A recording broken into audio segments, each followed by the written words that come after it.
मैं mister Gurjeet Singh sir आपके पास में आती हूं।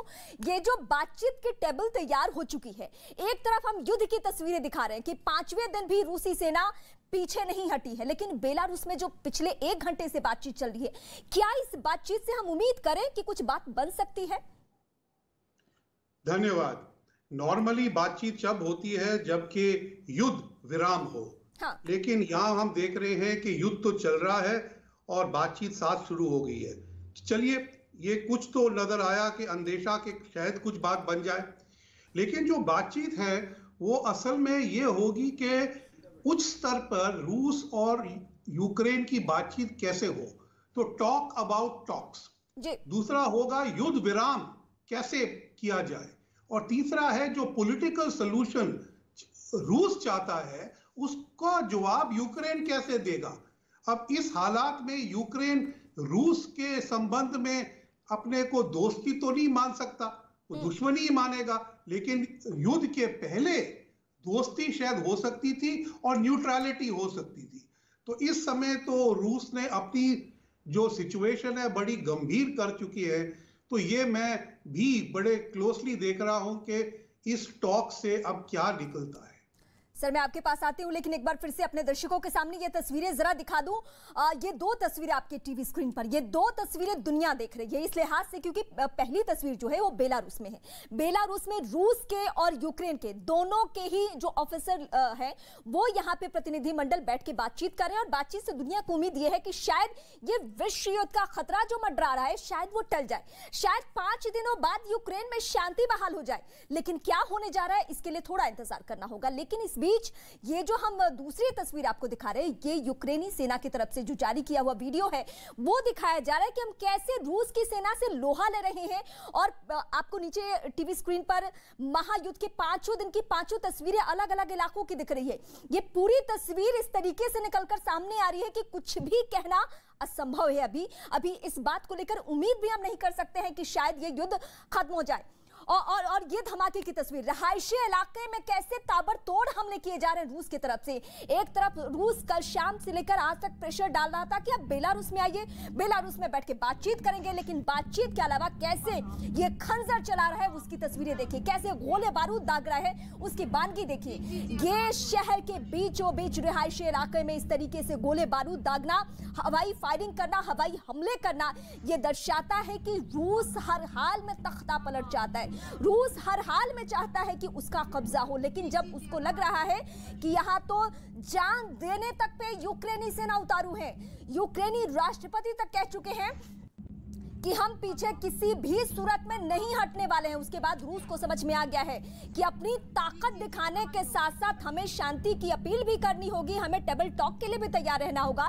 और यही वजह है कि पिछले 1 घंटे से बातचीत हो रही है। 1-2 नहीं बल्कि रूस क्या कदम उठा रहा है, ये 3 तस्वीरों को देखकर आप समझिए। ये 3 तस्वीरें आपके टीवी स्क्रीन पर, और तीनों ही तस्वीरें बता चुकी है कि क्या वहां पे चल रहा है। यानी रूस अशांति फैलाए हुए है पूरे यूक्रेन में। Major general AGB जैनी defence expert है, आपके पास मैं सर आती हूं। सर ये तस्वीरें यकीनन आप भी देख रहे होंगे, और इन तस्वीरों को देखने के बाद क्या हम ये उम्मीद करें कि बातचीत के जरिए समाधान निकलेगा? क्योंकि रूस अपनी सैन्य ताकत ही नहीं दिखा रहा, वो तो धमकी दे रहा है परमाणु हमले की, वो तो धमकी ये दे रहा है कि ये तो हम नाटो के वजह से कर रहे हैं, नाटो के दखल के बाद हमने धमकी दी है परमाणु हमले की। देखिए, सबसे पहले अच्छी बात तो ये है कि आपस में बातचीत करने के लिए राजी हुए हैं दोनों साइड, क्योंकि ये पहला कदम है। जो तबाही हो रही है वहां पर और जो हम मौते आलाम देख रहे हैं वो अब कम हो जाएगा, क्योंकि अब बातचीत से ही सलूशन निकलेगा। किसी भी इस किस्म की प्रॉब्लम का सलूशन लड़ाई नहीं है, लेकिन बातचीत से ही उसका सलूशन निकलेगा। लेकिन इतना कहने के बाद मैं ये जरूर कहूंगा कि पहले तो ज़ेलेंस्की बोल रहे थे कि हम नो कंडीशन पे टॉक करेंगे, कि कोई प्री कंडीशन नहीं होनी चाहिए। फिर उसके बाद में उन्होंने प्री कंडीशन लगा दी कि सीज फायर करो, भाग जाओ, चले जाओ, अपनी जान बचाओ। और तो देखिए, सीज फायर तो डिसाइड होगा तभी होगा, क्योंकि किसी भी टॉक में कुछ लेना पड़ेगा, कुछ देना पड़ेगा। सबसे पहली बात होगी इस टॉक में सीज फायर होने के बाद फिर लेन देन। क्योंकि कोई भी टॉक्स में अगर आपको कुछ चाहिए तो आपको कुछ देना भी पड़ेगा। जो पुतिन मांग रहे हैं, जो रशिया मांग रहे हैं, वो उनको देना पड़ेगा, और जो इनकी मांगे हैं उसमें रशिया भी एक कदम आगे बढ़ा सकता है। अब रही बात ये कि फायरिंग हो रही है और ये बॉम्बिंग कर रहे हैं और ये दबाव डाल रहे हैं, 2014-15 के दौरान प्रेशर को मेंटेन रखने के लिए सर 2014-15 के दौरान मिन्स्क समझौता भी हुआ, लेकिन रूस ने नहीं मानी वो बातें, नहीं शर्तें मानी, और यही वजह है कि आज यूक्रेन इस हालत में है। तो आज हम कैसे उस पर यकीन कर ले कि अगर टेबल टॉक में कुछ शर्तों के साथ बातचीत और समझौता होता भी है तो आने वाले दिनों में वो इस तरीके से दखल नहीं देगा?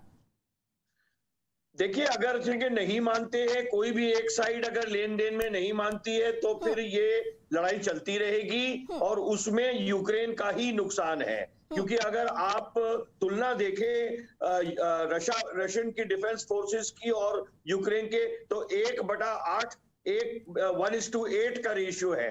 उनके रशियन फोर्सेस को हमें अंडर एस्टिमेट नहीं करना चाहिए। इतनी भारी फौज, इट इज लाइक अ जैगरनॉट, एक सुनामी के माफिक वो लोग आए हैं यूक्रेन में, तो वापस जाने के लिए नहीं आए हैं। जो ज़ेलेंस्की बोल रहे हैं कि आप वापस जाओ, आप सरेंडर कर जाओ, आप अपनी जान बचा के चले जाओ, वो इसके लिए नहीं आए थे इतना मेहनत करके, इतनी फोर्सेस लेकर। तो कुछ लेने के लिए आए हैं। ज़ेलेंस्की को वो देना पड़ेगा, और जब वो देंगे, एग्री करेंगे, तो हो सकता है कि रशिया की तरफ से भी इनके लिए, क्योंकि देखिए एक चीज बड़ी जरूरी बात है याद रखना कि प्यूटिन कभी भी यूक्रेन के ऊपर में कब्जा नहीं करना चाहते थे। उनका कभी भी मकसद ऑक्यूपेशन नहीं था। उनका मकसद था कि भाई यहाँ पर जो है आप नेटो में मत ज्वाइन करो, और वो रिजीम चेंज चाहते हैं, क्योंकि ज़ेलेंस्की एंटी प्यूटिन है, एंटी रशियन है, प्रो नेटो है। वो नहीं चाहते कि नेटो की पावर जो है वो उनके बॉर्डर के साथ आके